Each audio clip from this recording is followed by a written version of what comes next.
כל הלשון, כל התורה, בכל מקום. Masechet de Bava Kama Daf Kuf Bet, on commence, Bezrat Hashem en haut, à la première ligne. Amar Rav Kana, Ve'etim la Sakatanei. Rav Kana se rapporte sur ce qu'on a vu en haut.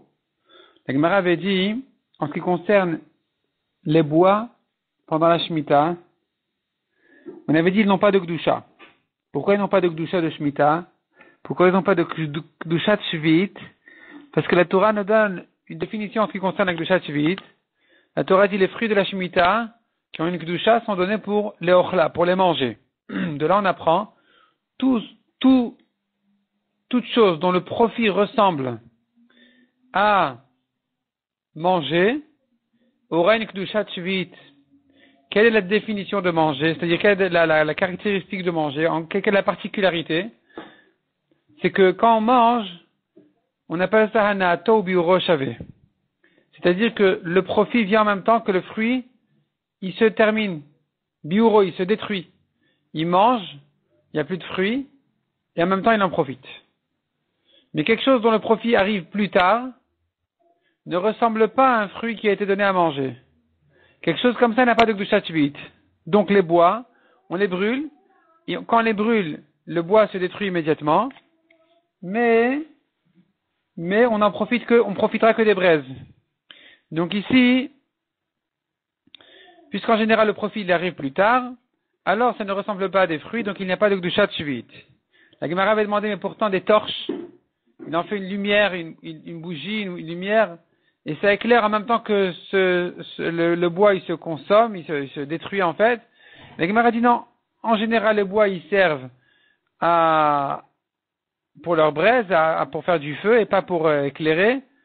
Donc, de manière générale, les bois n'ont pas de Gdusha Shvit, même si exceptionnellement ici ils l'utilisent comme une torche, ça n'aura pas de Gdusha. La Gemara vient là-dessus et dit, Amar Rav Kana, Ve'etim la Saka, cette notion-là de décider que les bois n'ont pas de Gdusha parce qu'ils sont destinés à être brûlés, Tanaï, c'est en fait une marloquette Tanaïm. Des Tanya, comme on a vu dans une braïta. En Mosrin Perot Shvit. Lole Mishra, Velole Kvusa. On n'a pas le droit d'utiliser les fruits de Shemitah, Lole Mishra, ni pour tremper du lin dedans, par exemple il veut mettre son lin dans du vin, Velole Kvusa, ni pour laver ses vêtements avec ces fruits-là, qui ont un certain jus, une certaine spécialité que ça peut nettoyer. Il n'aura pas le droit d'utiliser ce vin pour nettoyer ses habits. Le Rabbi Yossi Omer, Notnin perot shvit letoch hamishra. On a eu le droit d'après Rabbi Yossi d'utiliser les fruits de Shemitah pour ces choses-là. Donc letoch hamishra dans le lin ou letoch akvusa ou pour laver les habits.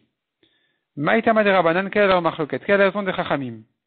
Amar Kra, la Torah a dit leochla vele mishra, leochla vele kvusa. La Torah a dit les fruits de Shemitah ont été donnés pour être mangés et donc pas pour ces choses-là.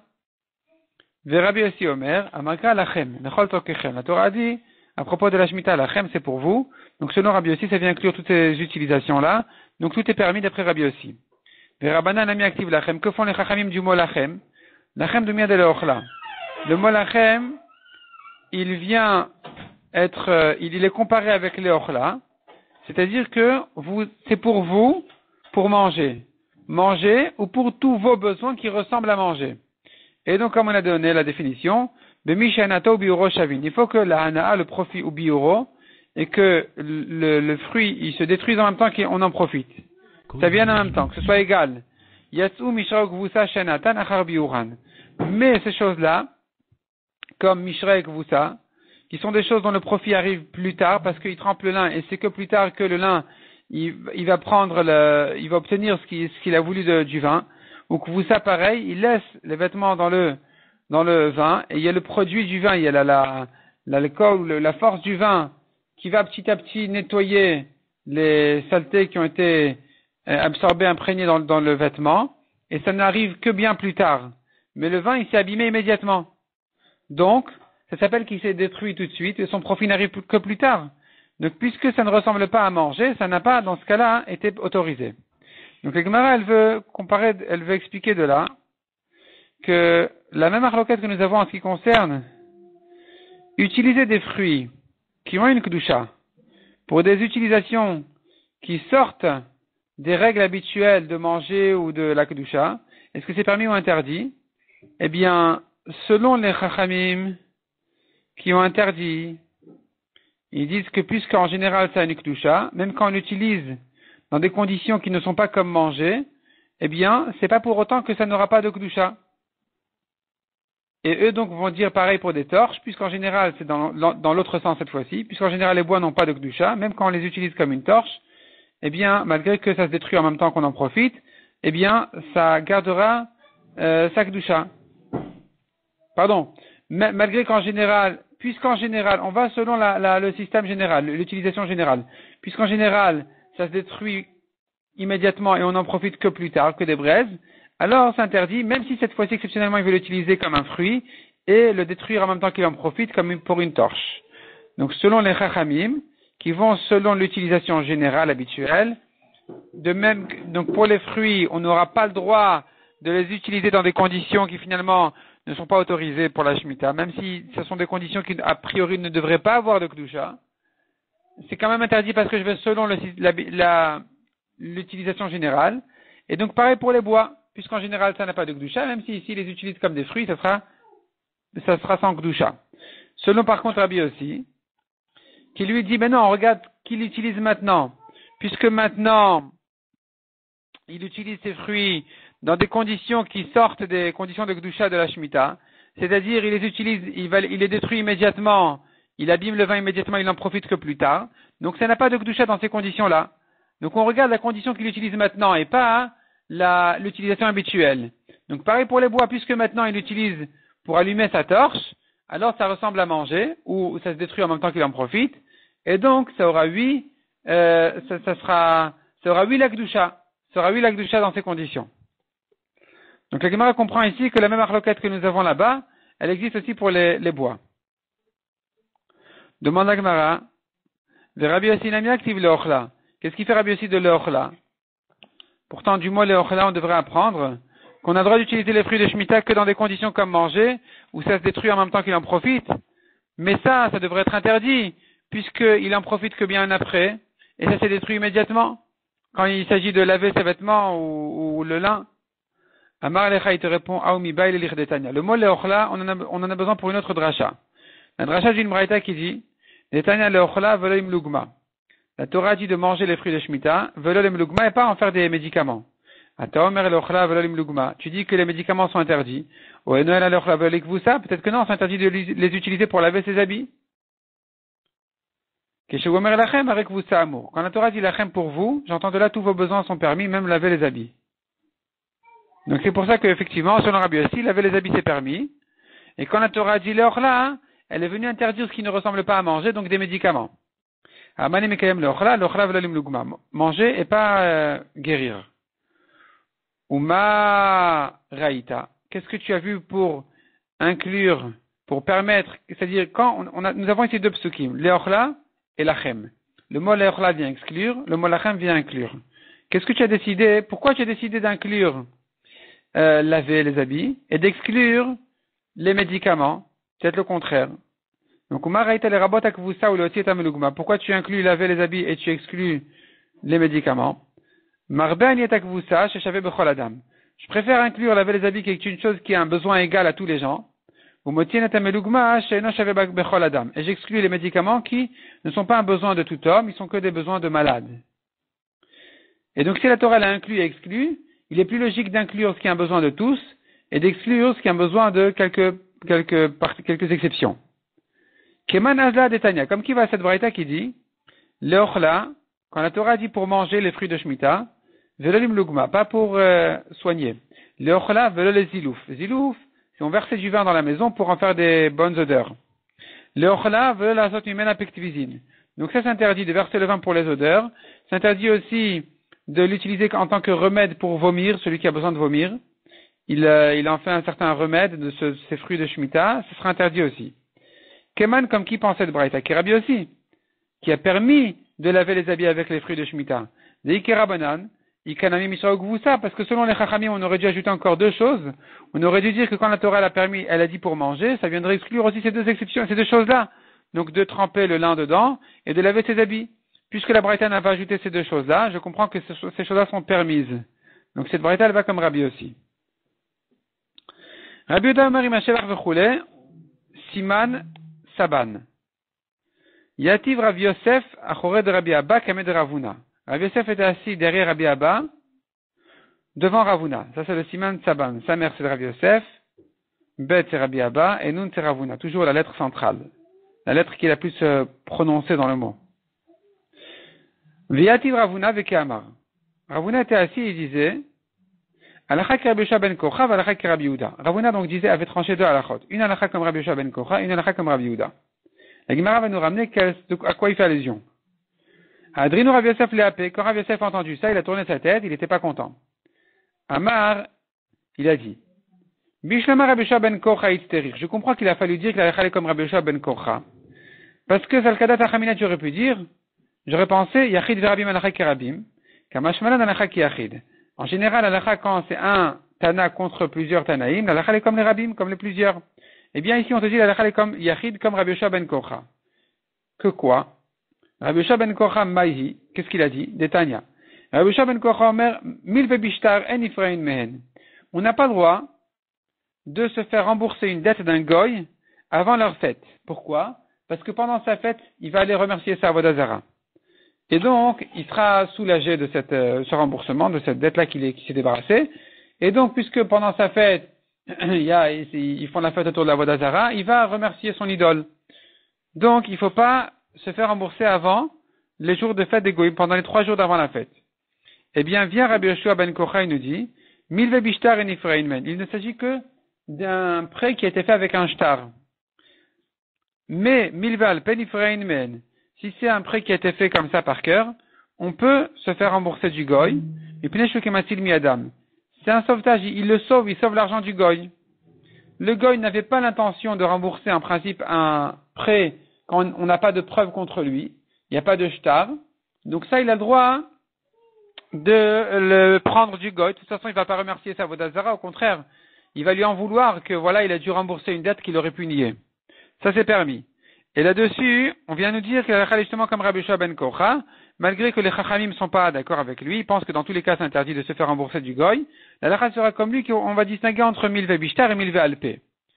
Si c'est un prêt sur un shtar ou un prêt par cœur. Donc la halakha sera comme lui, c'est une première chose qu'a dit Ravuna. Il y a un chidouche, la halakha est comme Rabbi Yoshua ben Kocha qui est un yachid, qui est unique, contre les chachamim. Et là, mais Rabbi Yosef continue à objecter, halakha ki Rabbi Yehuda lamalim. Pourquoi tu as besoin de me dire que la halakha est comme Rabbi Yehuda? C'est bien évident. Machloket v'achakar stami. On voit bien dans la Mishnayot que la Mishnah d'abord a cité une machloket, et plus loin, la Mishnah a dit comme Rabbi Yehuda, sans répéter la machloket. Et donc la halakha, elle doit être comme ça, ou machloket v'achakar stam. Halakha stam, c'est une règle générale qui dit, si tu as une machloket, et ensuite un stam, la halakha est comme le stam, c'est-à-dire que la Mishnah tranchait la halakha comme un des tanaïm de la machloket. Machloket de Baba Kama. La marloquette, elle se trouve dans notre Mishnah, nous, dans Baba Kama. Et là, enfin, la Gemara nous dit de quoi il s'agit. La marloquette entre Rabbi Yehuda et Rabbi Meir, elle est à voir. L'itzva le adam ou tzva shachor. Il a donné à son employé, il a donné à un artisan de son salaine, pour l'atteindre en rouge, il l'a fait en noir. Ou bien le contraire, shachor ou tzva adam. Il lui a demandé de l'atteindre en noir, il l'a fait en rouge. Rabbi Meir Omer Natanot Metzimro. Rabbi Meir dit, il y a eu un changement ici, et il n'est pas dans les accords, donc il a acquis. Il a acquis la laine, l'employé a acquis la laine, il ne paye que la laine et il s'en va. Rabbi Yehuda Omer, Rabbi Yehuda dit non, il n'a rien acquis, ou plutôt on va le punir, et donc il devra perdre de cette affaire. Et donc on va dire comme ça, Ima shevach eter ala yetzia, si le résultat vaut plus que les frais, Noten la taïtia, il lui paye les frais, et il récupère sa laine. L'imaitia eter ala shevach, noten la shevach. Et s'il y a plus de frais que de gains, il lui paye le gain et pas tous les frais. Ça c'est Rabbi Yehuda. Donc dans notre Mishnah, nous avons une marloquette entre Rabbi Meir et Rabbi Yehuda. Est-ce que cet employé qui a changé les conditions, est-ce qu'il a acquis la laine ou pas? Vestam be Baba Metzia. Et nous avons une Mishnah dans Baba Metzia qui tranche la lacha comme Rabbi Yehuda, ou plutôt qui dit simplement comme Rabbi Yehuda sans répéter la marloquette, et elle dit, Detnan, Kola Meshane, Yadola Dartona, celui qui a changé les accords, eh bien, il est toujours il doit perdre sa main est en bas. Ça veut dire, il va rien gagner ici. Il doit perdre. Et celui qui a changé d'avis après un compromis, après des accords, lui aussi a de la tartona. Donc, quel est le chidouche qu'Alachal est comme Rabbi Yehuda, puisque nous avons une Mishnah qui dit comme lui déjà dans Baba Metzia. Donc, c'est une machloket dans Baba Kama, Ve'acha kar stam, puis ensuite dans Baba Metzia, une stam Mishnah. Donc, Alachal est comme Rabbi Yehuda. Ve'Ravuna répond la Gemara, Ve'Ravuna itzteri, Ravuna il dit, non, il a fallu quand même préciser qu'Alachal est comme Rabbi Yehuda. Ça, le kadat achamina, j'aurais pu dire, en c'est dans la Mishnah. Il n'y a pas d'ordre dans la Mishnah. Tu sais, ça c'est la première Mishnah, ça c'est la Mishnah suivante. On ne sait pas dans quel ordre Rabbi les a enseignés. Mais peut-être qu'en fait, la première Mishnah, c'était la Mishnah de Baba Metzia. Et notre Mishnah de Baba Kama, elle était citée, elle était enseignée ensuite. Donc c'est une Mishnah de Stam. Puis ensuite une Machloket. La Lacha n'est pas comme Stam, pas forcément comme Stam. Rav Yosef qui te dit, ben non, c'est sûr que la Lacha est comme Baba Metzia. Yachi, si c'est comme ça d'après toi, que tu dis les Mishnah ne sont pas en ordre, alors toujours, on a perdu cette règle. Kol machloket v'achakar stama. Partout tu as une machloket dans une Mishnah et une stam Mishnah ensuite. Nema, on devrait dire. Et c'est dans la Mishnah. Il n'y a pas d'ordre dans les Mishnayot. Ou stam v'achakar machloketi. Donc peut-être que ça a été enseigné en désordre. D'abord la stam. Et ensuite la machloket. Donc d'où tu sais que la lachal est comme la stam Mishnah qui a été citée en dernier? Peut-être que non. Peut-être que la stam Mishnah elle était dite en premier. Ravuna, il te répond Ravuna, non. C'est différent. Kilo amrinan cedar la Mishnah, quand est-ce que je dirais, quand est-ce que j'aurais pu croire qu'il n'y a pas d'ordre dans les Mishnayot? Quand est-ce qu'on aurait dit il n'y a pas d'ordre dans les Mishnayot? Bechada, Kilo amrinan, quand est-ce qu'on ne dit pas en cedar la Mishnah? Quand est-ce qu'on ne dit pas qu'il n'y a pas d'ordre dans les Mishnayot? Quand est-ce qu'on va dire que on va selon la dernière Mishnah? Donc si la première c'est une machloket et la dernière c'est une stam Mishnah, la lacha sera comme la dernière. On va pas dire non, c'était peut-être mis en désordre. Bechada maserta, quand elles sont les deux dans la même maseret. Aval bitre masertot amrinan. Mais quand sont dans deux masertot comme ici, Baba Kama, Baba Metzia, on ne sait pas. Peut-être que Rabbi a enseigné d'abord Baba Metzia. Et ensuite Baba Kama, donc la machloket est arrivée ensuite. Et Rabbi Yosef il te dit non. Tout ça, ça s'appelle une grande machloket. Kula nezikin, une grande maseret, pardon. Kula nezikin chada masertai. Tout nezikin est une grande maseret. Baba Kama, Baba Metzia, Baba Batra, c'est une longue maseret. De 30 prakim. Donc c'est sûr qu'elles ont été enseignées dans cet ordre-là. Donc la Mishnah chez nous qui est une machloket, puis la Mishnah dans Baba Metzia qui est une stam, c'est sûr que la lacha est comme la Mishnah de Baba Metzia.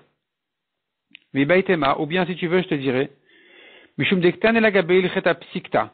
Puisque, d'où je sais que la lacha est comme la Mishnah de Baba Metzia, parce que la Mishnah là-bas qui nous dit premièrement, que la Meshane, il y a de la tartona. Celui qui a changé, il perd. Il a changé les conditions. Et la suite, c'est le cholachoser boyada la tartona, celui qui a changé d'avis, il s'est engagé et finalement il dit non, je vais pas j'annule. Lui aussi il y a de la tartona, il va perdre. Et donc de même que le deuxième cas de choserbo, il a changé d'avis, il a annulé son engagement. De même que ça, c'est une halakha claire. De la même manière, celui qui a changé et qui n'a pas suivi les conditions du travail, lui aussi, ce cas-là aussi sera la halakha. De dire qu'il doit perdre. Donc, Gabel Cheta Psikta, Kol HaMeshaneh de la Tartona, Mechol HaChozer Bo de la Tartona.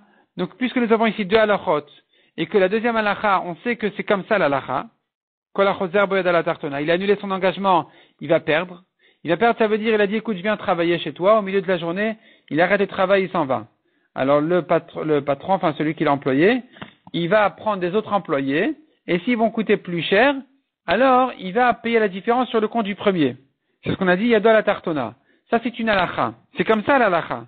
Donc, de même que ici, l'halakha est comme ça, de même dans le début, dans la récha qui était Kol HaMeshaneh, celui qui a changé, dans les conditions de travail, là aussi, la halakha sera tranchée comme ça. Donc, comme Rabbi Yehuda.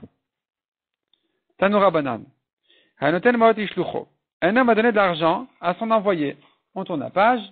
Lakar lochitin, likar lochitin. Il a dit, écoute, va m'acheter du blé avec cet argent-là, et tu revends et on se partage. On se partage les gains, on se partage les pertes. Velakachmen Seorin. Il est allé au marché, il a acheté de l'orge. Ou bien il lui a dit, va m'acheter de l'orge, donc Seorin, Velakachmen Chitin.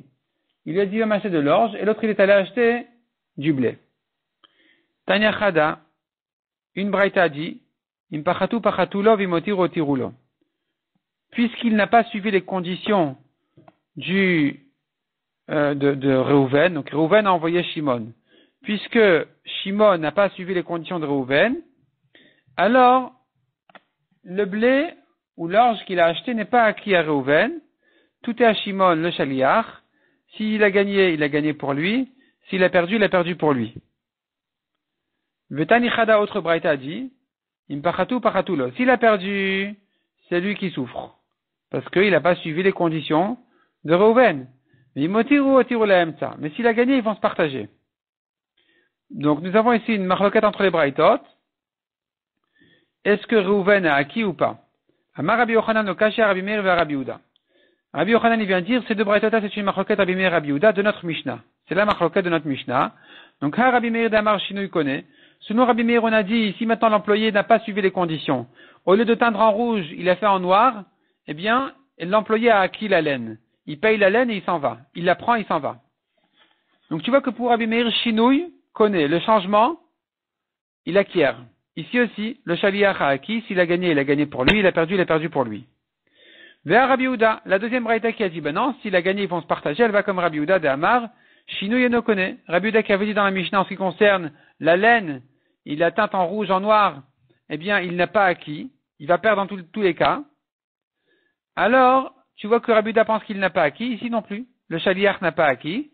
Et donc, s'il a gagné, eh bien, ils vont se partager. Matkifla Rabbi Elazar. Rabbi Elazar, il objecte la comparaison entre ces braïtot et la marloquette de Rabbi Meir et Rabbi Yehuda. Mimaï, d'où tu sais comparer?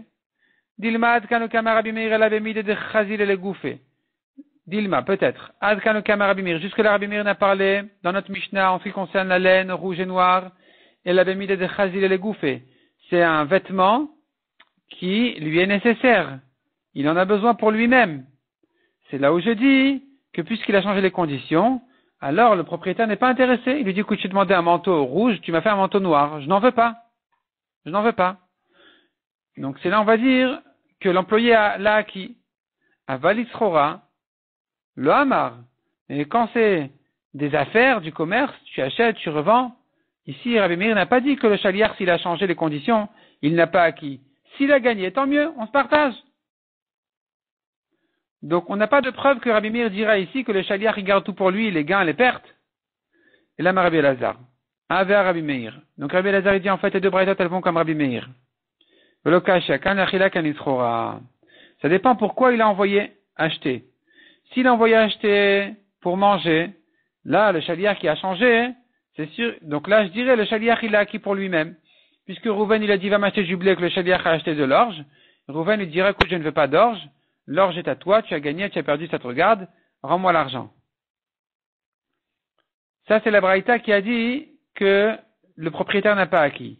Kan l'isrora. Mais si c'est pour du commerce, tu achètes et tu revends, alors il se peut que, oui, le propriétaire a acquis, et donc, c'est-à-dire, ils se partageront, ils vont se partager les gains.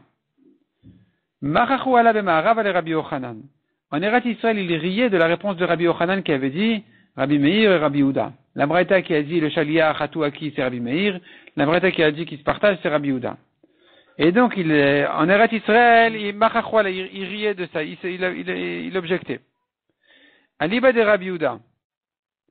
Selon Rabbi Yehuda, tu dis que le propriétaire, il a acquis, même si le Shaliach a changé les conditions.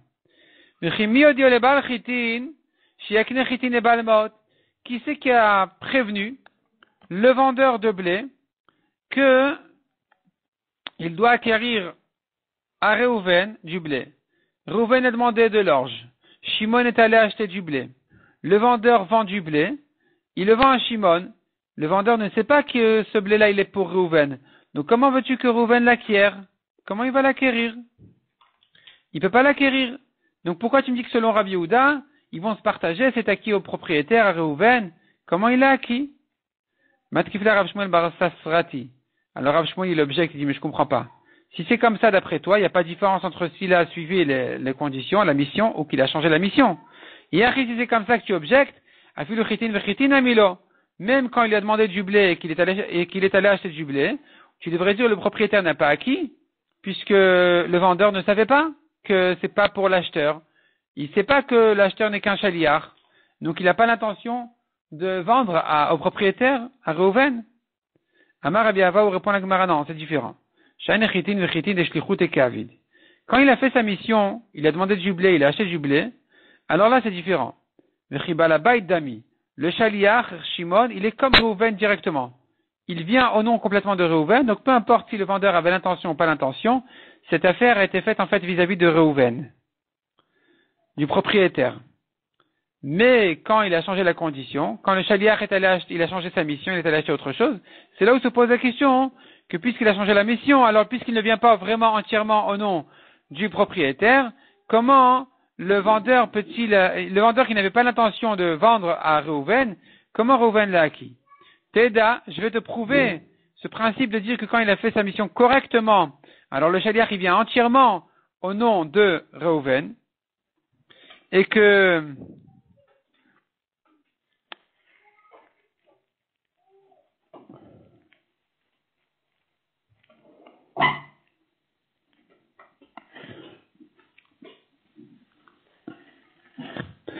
non, la Gemara veut ramener une preuve pour autre chose. Voyons la preuve de la Gemara. Detnan. Quelqu'un qui était makdish, il a rendu tous ses biens à Ekdesh, ou bien il a promis sa valeur au Beth Amikdash. En lo biksut ishto ve lo biksut banav. Le Gizbar, le trésorier du Ekdesh, qui vient prendre de force les biens de cet homme-là qui n'a pas de quoi payer, il prend ses meubles, il prend ses affaires, il touche pas les vêtements de sa femme, il touche pas les vêtements de ses enfants. Ni tous les vêtements qu'il atteint au nom de ses enfants ou de sa femme. Ni pour les nouvelles chaussures qu'il a achetées pour ses enfants. Ve'amai. Pourquoi tu dis comme ça? Lema achanami. Ici on devrait dire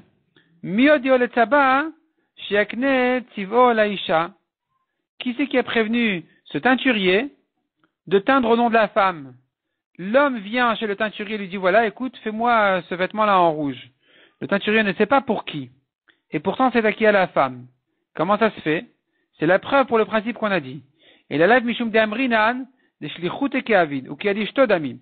Donc c'est effectivement une preuve pour ce qu'on a dit, pour le principe de dire que quand il a fait sa mission correctement, puisqu'il vient pour sa femme, au nom de sa femme, il est comme la main de sa femme, et donc c'est comme si le teinturier l'avait fait directement pour la femme.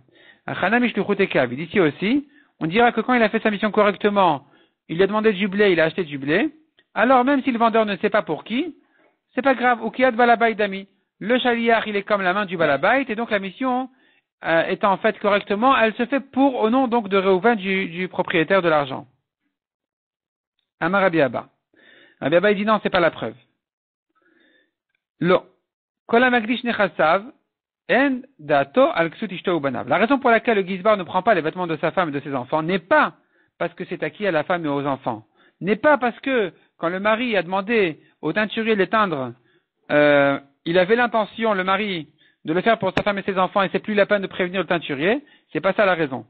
C'est pas qu'il vient comme si au nom de sa femme et de ses enfants. La raison est différente ici. Ici, le Gizbar ne touche pas ça parce que tout simplement il n'a pas eu l'intention d'être makdish ces choses-là. Celui qui a rendu ses biens Ekdesh n'a jamais eu l'intention que son Ekdesh concerne les vêtements de sa femme ou de ses enfants. Matkifla Rabbi Zera, v'chidatosh aladam al tfilav. Rabbi Zera il objecte. Ah bon, est-ce que ça dépend de son intention? Qu'est-ce qu'il voulait être makdish, qu'est-ce qu'il voulait pas être makdish? Si c'est comme ça, est-ce qu'un homme avait l'intention d'être makdish, c'est tfilin? Utnan, alors nous avons appris dans la Mishnah, Hamagdish nechasav, celui qui a rendu Ekdesh tous ses biens, ma'alim not tfilin? On évalue cette filine, on lui dit voilà, tes filines, tu te les gardes, mais tu les payes. Tu les payes au Ekdesh. Donc, si tu me dis maintenant que la raison pour laquelle les vêtements de sa femme et ses enfants ne sont pas au Ekdesh, c'est parce qu'il n'a pas eu l'intention d'être makdish ses vêtements, on devrait dire la même chose pour les filines. Depuis quand un homme a l'intention de rendre cette filine Ekdesh? Amar le Abaye in. Abaye dit oui, c'est comme ça. Datosh el adam al tfilin. Un homme a l'intention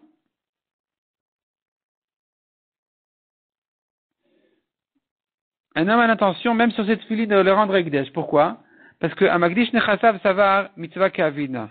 Celui qui rend ses biens Ekdesh, il se dit, je fais une mitzvah. Si je fais une mitzvah, alors même les tfilines, je le rends Ekdesh, qu'est-ce qu'il y a? C'est tout ça, c'est synagogue, c'est bien, toutes ces choses-là. Et donc, il devrait racheter cette filine du Ekdesh. Par contre, Il n'a pas l'intention de rendre Ekdesh les vêtements de sa femme, parce que malheur à lui, ni de ses enfants, Mishum Eva pour ne pas avoir de disputes. Donc ces vêtements-là, ils ne sont pas dans le Ekdesh a priori, et pas parce qu'ils sont acquis ou pas acquis, mais tout simplement parce qu'ils n'ont jamais été Ekdesh, il n'a pas eu l'intention de les rendre Ekdesh, même s'ils sont à lui. Matkifla Ravoshaya. Ravoshaya continue à objecter. On a parlé ici de deux choses, du Ekdesh. On avait dit ici le Gizbar qui vient prendre les biens de cet homme-là pour une des deux raisons, soit parce qu'il les a rendus Ekdesh, soit parce qu'il a promis sa valeur. Ma'arich et atzmo. Donc on a parlé ici de Erechin, des valeurs. Ma valeur, je la donne au Ekdesh, comme ça il a dit. Donc si on parle de ce cas-là, donc Valo Chayev Erechin Shanukan, on a cité ici le cas de Chayev Erechin. Utnan Chayev Erechin et Mashkenin Otan.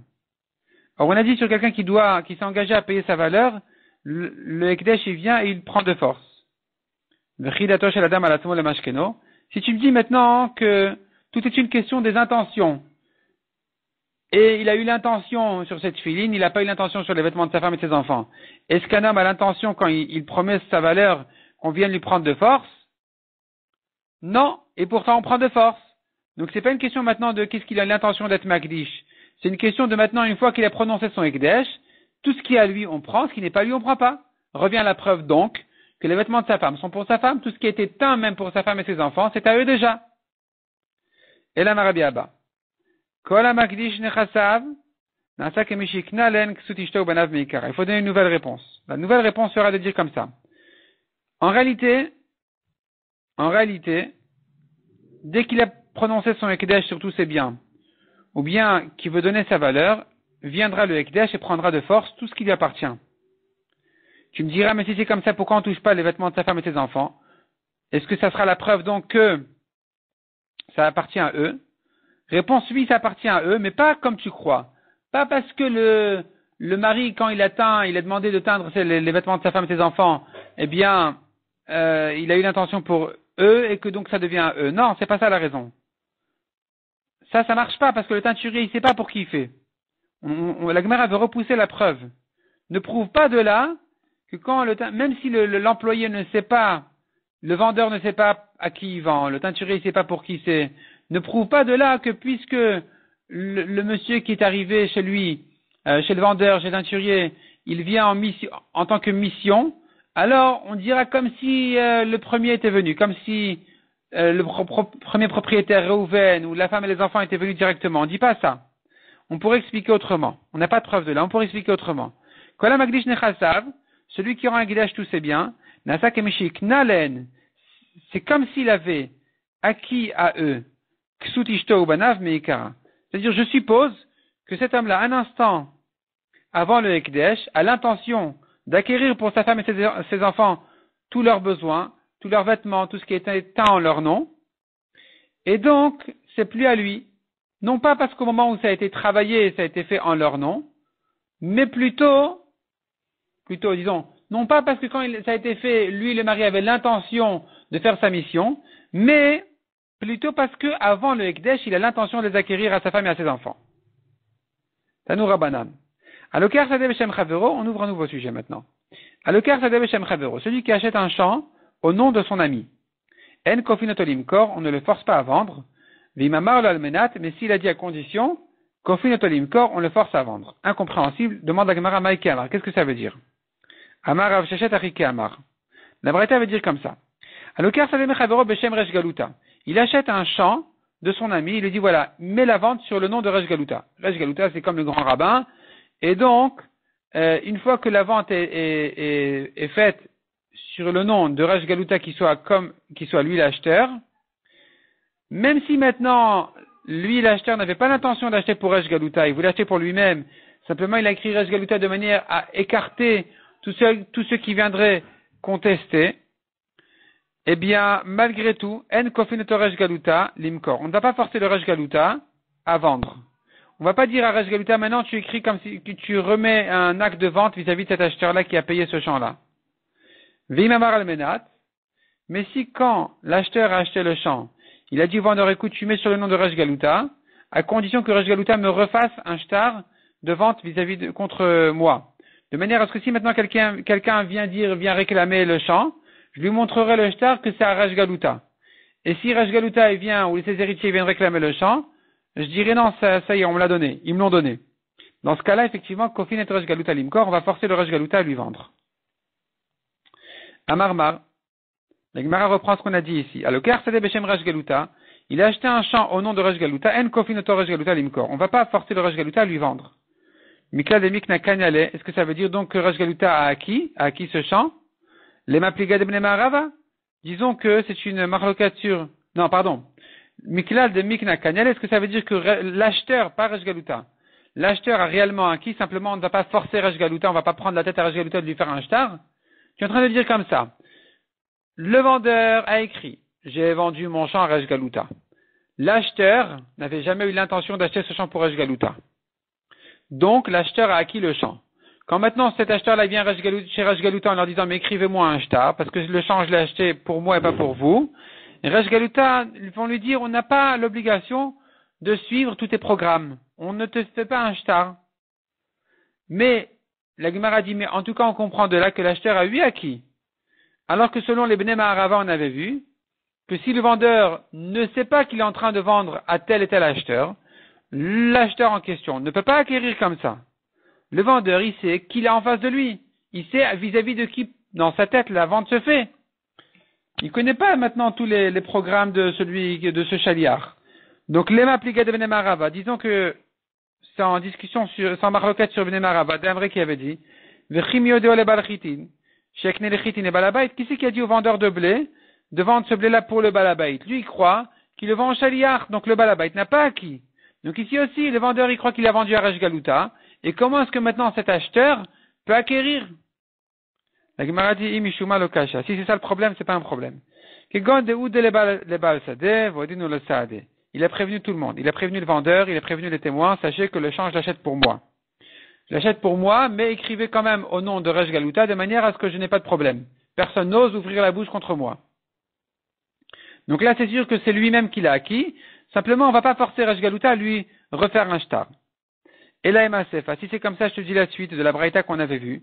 Almenat, kofi not Resh Galuta limkor.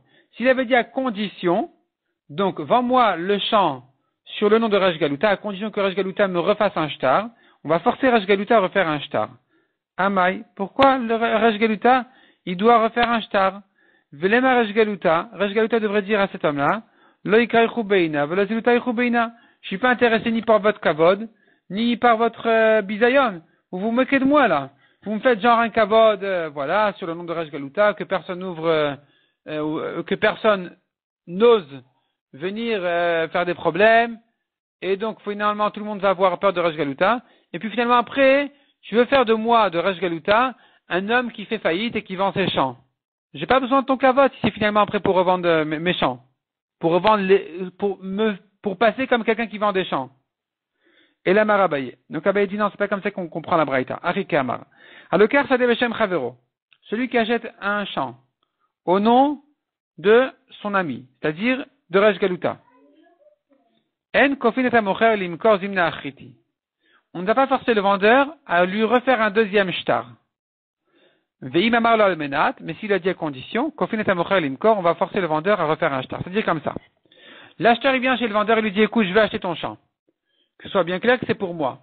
Le vendeur, il sait, les témoins, ils savent, tout le monde sait, on comprend que c'est lui l'acheteur. Simplement, dans le shtar, écrivez que c'est vendu à Resh Galuta, comme ça, voilà, s'il y a maintenant quelqu'un qui me fait des problèmes, je lui montrerai que ça appartient à Resh Galuta.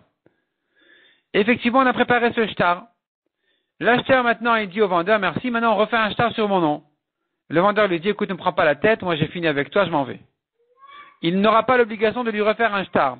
Mais si depuis le début il était clair que c'était à condition de refaire un deuxième shtar, alors, effectivement, le vendeur sera obligé de lui refaire un deuxième shtar en son nom, à lui-même. Le premier shtar au nom de Resh Galuta, et le deuxième shtar, le vendeur le refera, pas Resh Galuta, mais le vendeur refera un deuxième shtar au nom de cet acheteur-là, de manière à ce que si maintenant les héritiers de Resh Galuta vont faire des problèmes, eh bien, il va leur montrer le deuxième shtar, comme quoi, sachez que ça a été vendu à moi, et pas à Resh Galuta. Et donc avec ça, il est protégé de tous. Si un étranger de l'extérieur, il vient faire des problèmes, il dira non, c'est à Resh Galuta, tout le monde aura peur d'ouvrir la bouche. Si Resh Galuta lui-même, ses héritiers viendront faire des problèmes en disant mais peut-être c'est à Resh Galuta, on hérite, il leur dira non, c'était pas vendu à Resh Galuta, c'était vendu à moi. Voici le deuxième shtar comme preuve que c'était une vente qui était destinée réellement à moi.